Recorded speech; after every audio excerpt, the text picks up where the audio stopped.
Bible సమయం గంభీర సమయం వచన పరంపర ధ్యానాంశ సమయం బైబిల్ సమయం గంభీర సమయం దైవ సన్నిధికి అనుబంధ సమయం బైబిల్ సమయం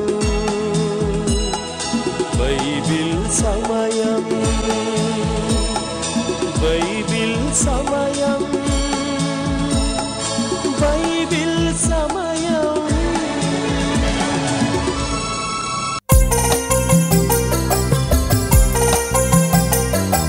అపోస్తలుల కార్యాల గ్రంథం ఆది శిష్యుల కార్యాల ఘనము అపోస్తలుల కార్యాల గ్రంథం ఆది శిష్యుల కార్యాల ఘనము పరిశుద్ధాత్మ ప్రేరణ ధైర్యం సత్య సువార్త ప్రారంభ స్వరము క్రైస్తవ సంఘ ఆరంభ దినము పెంతెకొస్తు పండుగ పునాది దినము రోమా సామ్రాజ్యపు ముగింపు మూలం క్రీస్తు రాజ్య విస్తరణకు ప్రారంభము అపోస్తలుల కార్యాల గ్రంథము అపోస్తలుల కార్యాల గ్రంథం.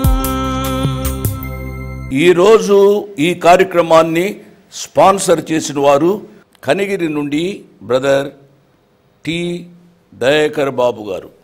ఈరోజు కార్యక్రమాన్ని చూచి అనేకులు రక్షింపబడతారు, బాధలలో ఉన్నవారు ఆదరించబడతారు.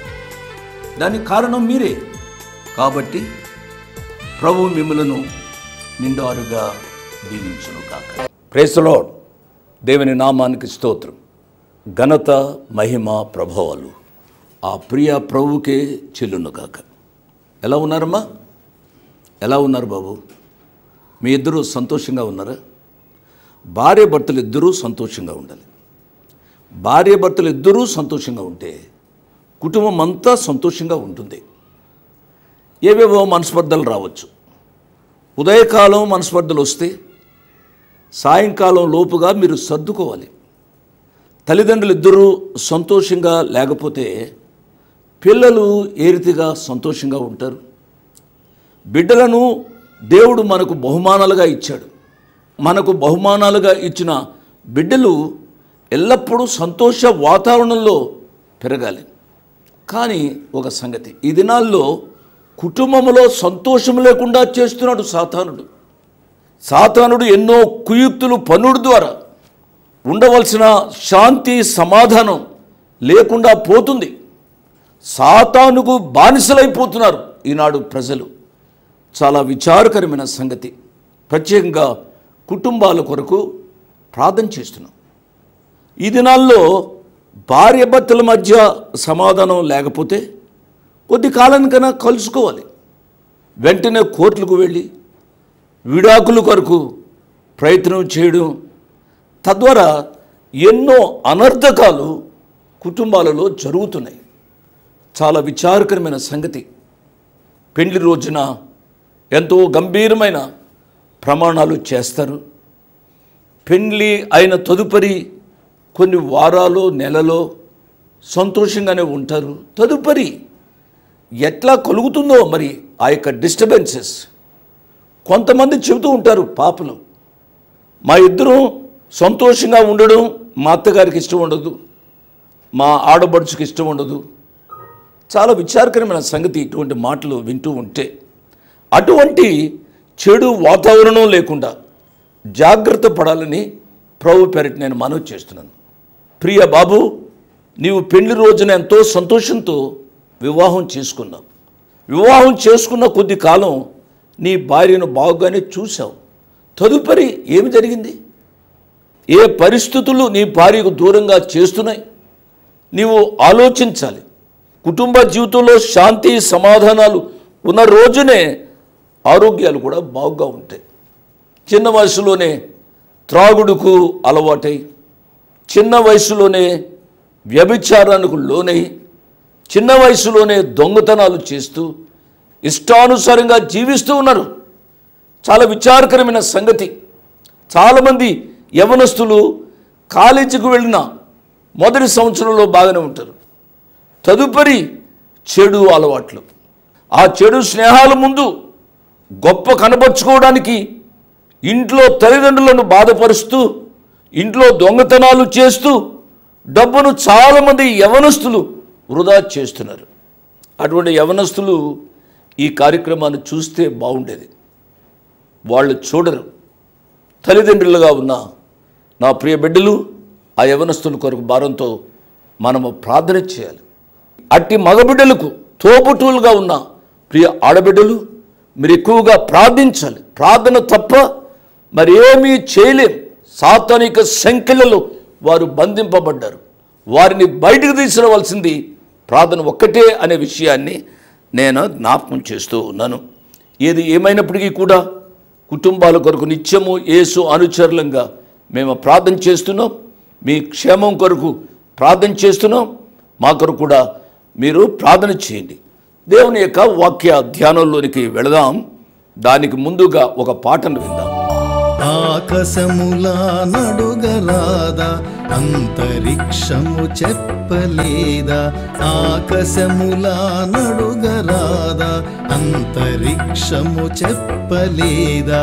యేసురాజే సృష్టికర్తయని, యేసునాథుడే సార్వభౌముడని అంతరిక్షము చెప్పలేదా?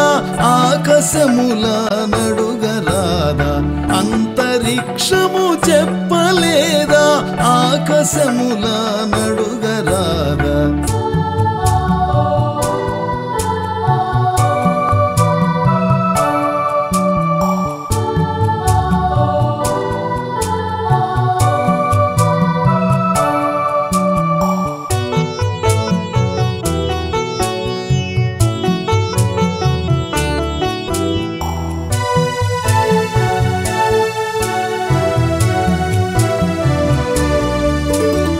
నక్షత్రములా నడుగరాదా, సాక్షులై అవి చెప్పలేవా?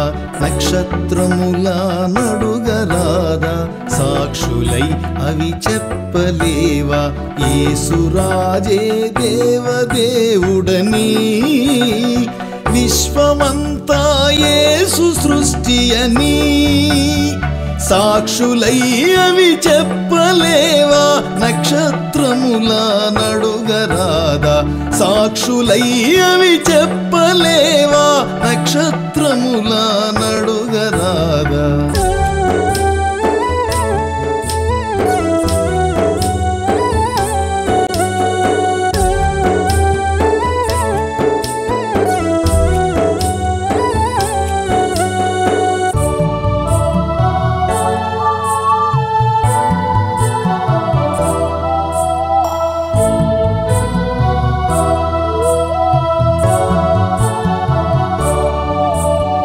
మానవాత్మను అడుగరాదా, అంతరాత్మే చెప్పలేదా? మానవాత్మను అడుగరాదా, పాటను విన్నారు కదూ. ఇక ప్రార్థన చేసి దేవుని యొక్క వాక్యాన్ని ధ్యానం చేసుకుందాం. మమ్మల్ని మిక్కిలిగా ప్రేమించిన మా ప్రియ పరలోకపు తండ్రి, వందనాలు స్తోత్రాలు నాయన. నీ కుమారుడు మా రక్షకుడు యేసు ప్రభువారి యొక్క అతి శ్రేష్టమైన నామంలో సమయోచితమైన సహాయం కొరకు, జ్ఞానం కొరకు మీ కృపాసనాన్ని సమీపిస్తున్నావు నాయన. మీ వాక్యాన్ని విశదీకరిస్తూ ఉండగా ప్రభువా, మానవ జ్ఞానం కాకుండా నాయన పరలోకపు జ్ఞానాన్ని దయచేయమని అడుగుతున్నాను నాయన. నాయన నా సరిహద్దుల్లోనే నేను వాక్యం చెప్పగలుగుతునేమో, కానీ ప్రభు మీ జ్ఞానము అనుగ్రహిస్తే ప్రభువా, మీ మనసుకు ఇష్టమైన రీతిగా వాక్యం చెప్పడానికి అవకాశం ఉంది. తద్వారా అనేక ఆత్మలు రక్షింపబడతాయి. ప్రభువా నాయన సహాయం చేయండి. మా తెలుగువారు ఎక్కడెక్కడ ఉండి ఈ కార్యక్రమాన్ని వీక్షిస్తున్నారు, మీ వాక్యాన్ని వింటున్నారు, వారి హృదయంతరంగాల్లో ఒక గొప్ప కృపా కార్యాన్ని చేయమని అడుగుతున్నావు నాయన. రక్షణ లేని వారికి రక్షణ ప్రసాదించండి ప్రభువా. రక్షింపబడిన వారు కృప నుండి అధికమైన కృప, పరిశుద్ధత నుండి అధికమైన పరిశుద్ధుల్లోనికి వెళ్ళడానికి సహాయం చేయండి నాయన. ఈ రాత్రి వాక్యం వింటున్న వారందరినీ నిండారుగా దీవించండి. వారి శారీరక, మానసిక, ఆధ్యాత్మిక అక్కరలు మీ కృపలో నుంచి తీర్చుమని అడుగుతున్నాను నాయనా. ఈ దినాల్లో కొంతమంది బిడ్డలకు వివాహాలు జరుగుతున్నాయి. వారి యొక్క వైవాహిక జీవితాన్ని నాయనా మొదటి రోజు నుంచి దీవించుమని అడుగుతున్నాను నాయనా. ఒకరినొకరు అర్థం చేసుకుని వారి సంసారాన్ని వాక్యమనే పునాదిపై కట్టుకోవడానికి సహాయం చేయండి. మీ వాక్య ధ్యానము, కుటుంబ ప్రార్థన నాయనా ఫ్రమ్ ద బిగినింగ్ వారికి నేర్పించుమని అడుగుతున్నాం ప్రభువా. ఈ రాత్రి ఎంతమంది టీవీ దగ్గరికి వచ్చారు వారందరినీ నిండారుగా దీవించుమని, ఉదయకాలం నుంచి అనేక మంది దైవదాసులు వాక్యాలు విన్నారు ప్రభువా. వాక్య ప్రకారం జీవించే కృపానుభవాలు మా ప్రియులకు అనుగ్రహించుమని యేసు ప్రభువారి పుణ్యనామమున స్తుతించి ఘనపరిచి వేడుకున్నాము తండ్రి. ఆమెన్ ఆమెన్ అని చెప్పిన మీ అందరికీ నా ప్రత్యేక వందనాలు. బైబిల్ తెరవండి. అపోస్తుల కార్యముల గ్రంథం 39వ వచనాన్ని మనం ప్రారంభించాలి. 39వ వచనాన్ని నేను చదువుతున్నాను. ఆయన యూదుల దేశమందును యెరూషలేమునందును చేసిన వాటన్నిటికీ మేము సాక్షులము. ఆయనను వారు మ్రానున వ్రేలాడదీసి చంపిరి. దేవుడు ఆయనను 3వ దినమున లేపి ప్రజలందరికీ కాక దేవుని చేత ముందుగా ఏర్పరచబడిన సాక్షులకే అనగా ఆయన మృతుల్లో నుండి లేచిన తరువాత ఆయనతో కూడా అన్నపానములు పుచ్చుకొనిన మాకే ఆయన ప్రత్యక్షముగా కనబడినట్లు అనుగ్రహించెను. పేతురు గారు ఎంత గంభీరంగా దేవుని యొక్క వాక్యాన్ని చెబుతున్నాడు. ఎంత అనుభవపూర్వకంగా యేసు ప్రభు వారి యొక్క ప్రత్యక్షత ఎంత గంభీరంగా యేసు ప్రభు వారి యొక్క పునరుద్ధాన శక్తిని గూర్చి ఆయన చెప్తున్నాడు. ఆలోచించాలి. అవును, మనం కూడా దేవుని వాక్యాన్ని ప్రకటిస్తూ ఉన్నప్పుడు ఆయన మరణ, భూస్థాపన, పునరుద్ధాలు తప్పనిసరిగా మన ప్రసంగాలలో ఉండాలని ప్రభు పక్షంగా నేను మనవి చేస్తున్నాను. నీవు ఎంత గంభీరంగా ఎన్నో ఉదాహరణలతో ఏమేమో నీవు చెప్పగలిగినప్పటికీ కూడా ప్రతి నీ ప్రసంగంలో ఆయన మరణం, ఆయన పునరుద్ధానం తప్పనిసరిగా ఉండాలని ప్రభు పక్షంగా నేను మనవి చేస్తున్నా. ఆయన మరణించి ఆ రీతిగా ఉంటే ఆయన కూడా ఒక మహానుభావుడు అయ్యుండేవాడేమో. ఆయన మరణించి ఆ రీతిగా లేడు. ప్రపంచానికి ఆశీర్వాదకరంగా ఆయన పునరుద్ధానుడయ్యాడు.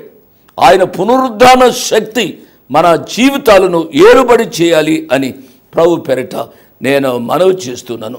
మన ప్రసంగానంతటికీ కూడా గుండె వంటిది ఆయన పునరుద్ధాన అనుభవం.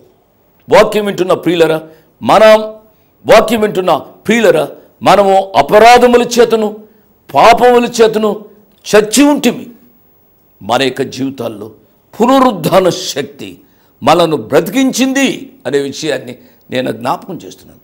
పౌలు గారు ఫిలిప్పీ సంఘానికి వ్రాస్తూ ఆయన చెప్పిన మాటలు నా మటుకు నాకు ఎంతో ప్రోత్సాహకరంగా ఉంటాయి.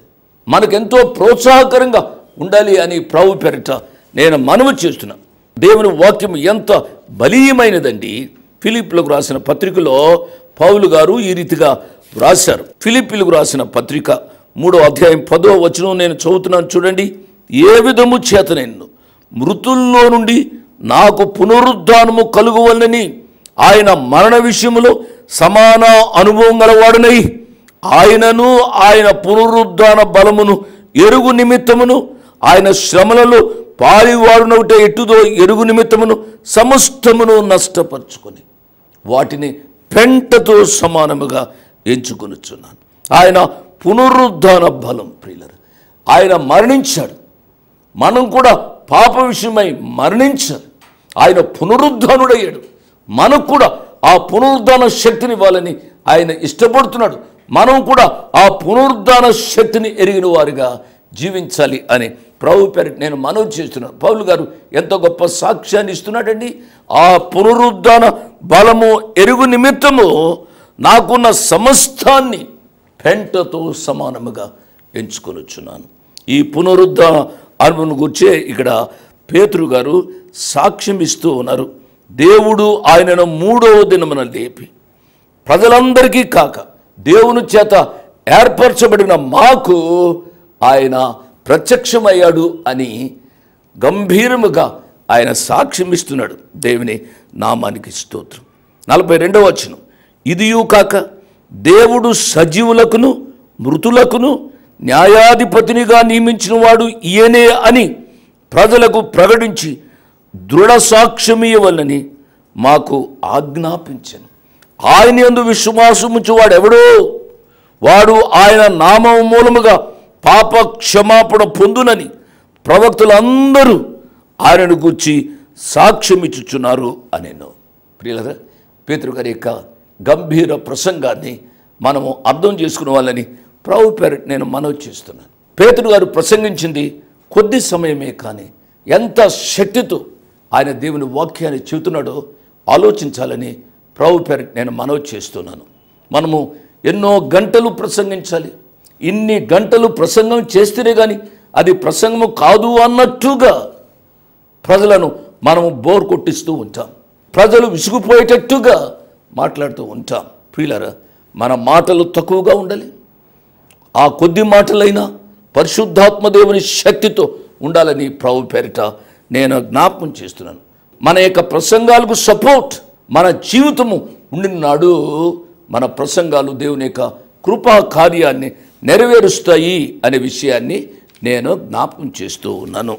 44వ వచనం నుంచి నేను చదువుతున్నాను.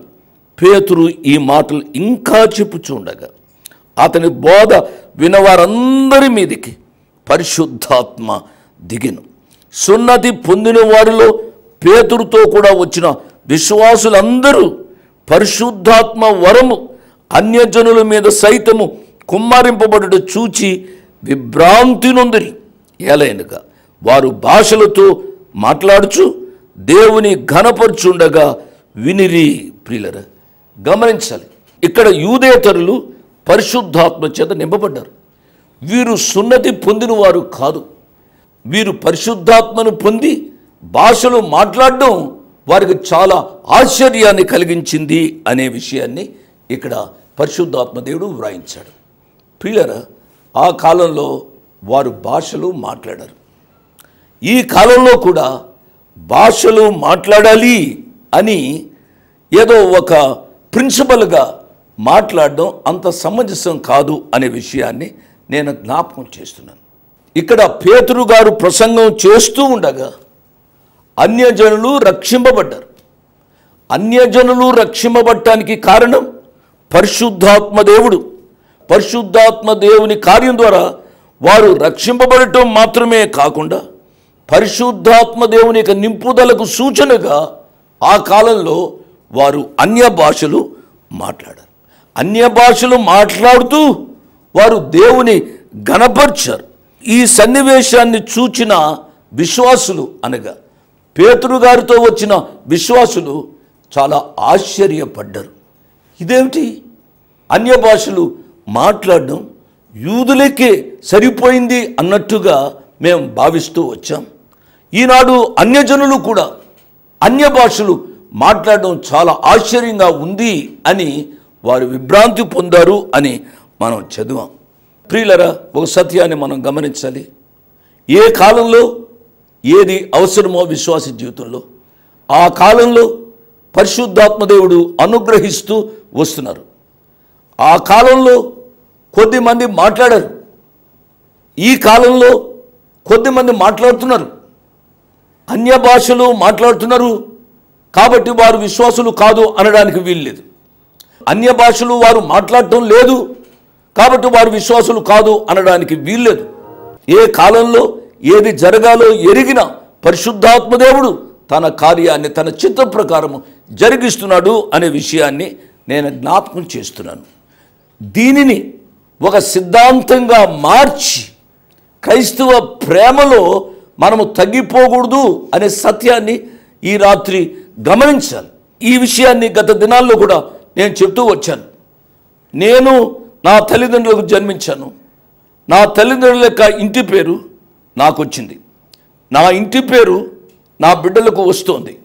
అదే రీతిగా నేను ఏ సంఘంలో పెరిగానో ఆ సంఘపు అలవాట్లు నాకు రావడానికి అవకాశం ఉంది.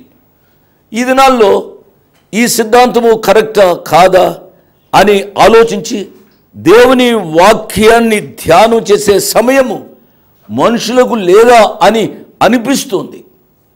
మేము ఈ సంఘానికి వెళుతున్నాం, ఈ సంఘంలో పద్ధతులు ఈ రీతిగా జరుగుతున్నాయి కాబట్టి ఆ రీతిగానే మేము చేస్తాము, మేము చేసేదే కరెక్టు అని వాదిస్తూ ఉన్నారు.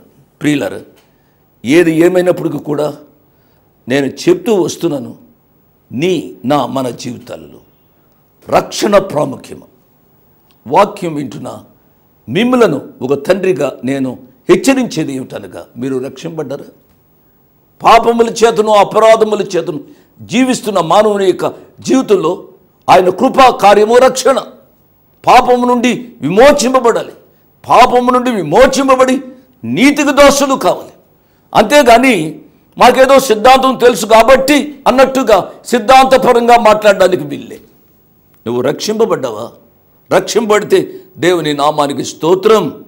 నువ్వు రక్షింపబడకపోతే సిద్ధాంతాలు పట్టుకుని వేలాడేదానికంటే రక్షణానుభవంలోనికి రమ్మని ప్రభు పేరిట నేను మనవి చేస్తున్నాను. రక్షింపబడిన తదుపరి కొన్ని ప్రిన్సిపల్స్ మన యొక్క జీవితాల్లో పాటించాలి. అదేమిటనగా పరిశుద్ధమైన జీవితాన్ని జీవించాలి. నీ చూపులో పరిశుద్ధత, నీ ఆలోచనలో పరిశుద్ధత, నీ క్రియలలో పరిశుద్ధత, నీ కుటుంబ జీవితంలో పరిశుద్ధత ఏలుబడి చేయాలి. పరిశుద్ధత లేకుండా ఇష్టానుసారంగా జీవిస్తూ ఏయో సిద్ధాంతాలు మాట్లాడితే లాభం లేదు అనే విషయాన్ని నేను జ్ఞాపకం చేస్తున్నాను.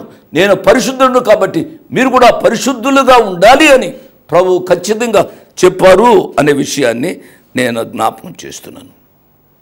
అన్యజనులు భాషలతో మాట్లాడుతూ దేవునిని గణపరచడం యూదులు విన్నారు. అందుకు పేతురు మాట్లాడుతున్నాడు, మనవలే పరిశుద్ధాత్మను పొందిన వీరు బాప్తిసం పొందకుండా ఎవడైనను నీళ్లకు ఆటంకము చేయగలడా అని చెప్పి యేసుక్రీస్తు నామమందు వారు బాప్తిసం పొందవలని ఆజ్ఞాపించెను. తరువాత కొన్ని దినములు తమ యొద్ద ఉండుమని వారు అతని వేడుకొండ్రి.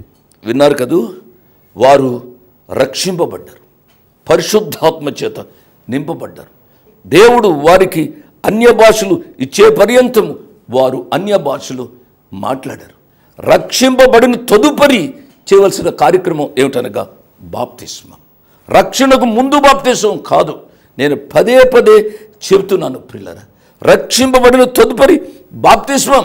ఆ బాప్తిస్మ అనుభవంలోనికి పేతురు గారు వారిని నడిపిస్తున్నాడు అనే విషయాన్ని నేను జ్ఞాపకం చేస్తూ ఉన్నాను.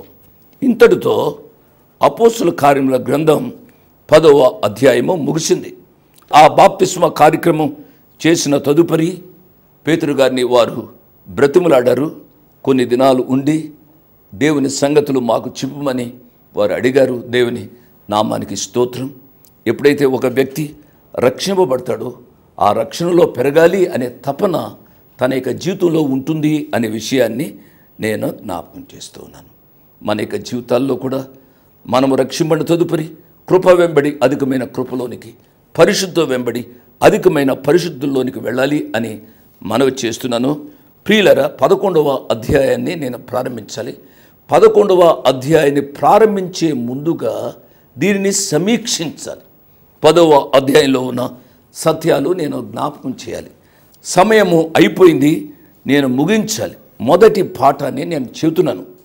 ఆ కాలంలో రక్షణ యూదులకే పరిమితం అనే అభిప్రాయం ఉండేది. ఈ 10వ అధ్యాయం ధ్యానించిన తదుపరి యేసుక్రీస్తు అందరికీ ప్రభు, అందరికీ రక్షకుడు, యూదులకే కాదు లోకంలో ఉన్న జనాంగం అంతటికీ ఆయన రక్షకుడు అనే సత్యాన్ని గమనించాలి.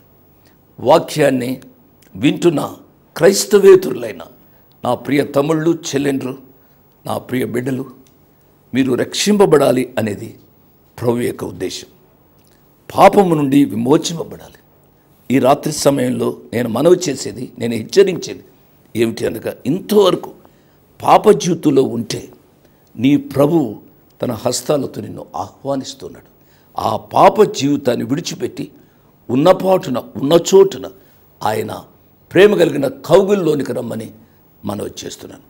వచ్చే పాఠంలో 11వ అధ్యాయాన్ని నేను ప్రారంభిస్తాను. 11వ అధ్యాయాన్ని ప్రారంభించే ముందుగా 10వ అధ్యాయంలో ఉన్న విషయాలన్నీ మరొకసారి సమీక్షిస్తాను. మొదటి పాయింటే నేను చెప్పాను.